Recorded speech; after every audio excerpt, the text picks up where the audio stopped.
My new favorite fish? Easy, quick, but most importantly, absolutely delicious. Hi, I'm Pelayo from Saladolandia, and I'll solve your meal in 5 minutes. It's incredible how tasty the fish turns out like this. And in this case, galanita.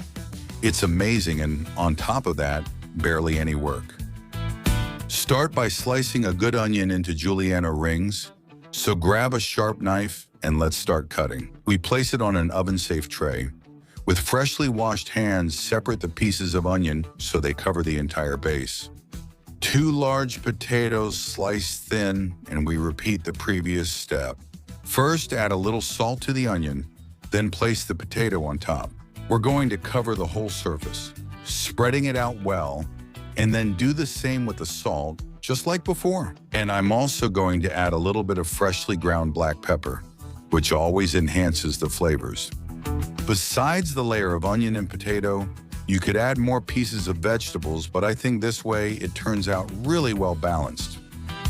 Next, we need to add a little bit of good olive oil. Just use the best you have or whatever you have on hand, and a touch of rosemary, which gives it a fresh and aromatic flavor. Finally, galanita, today's delicious red-skinned fish.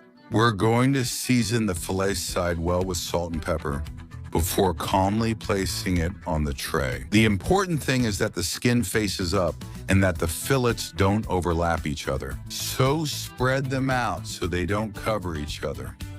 Another drizzle of oil, a little more rosemary, and I'll put it in the oven, which I've preheated to 180 degrees Celsius, about 355 Fahrenheit. Use top and bottom heat, placing it in the oven's lower middle. Remove when golden brown. For me, it took about 20 minutes and this masterpiece was done.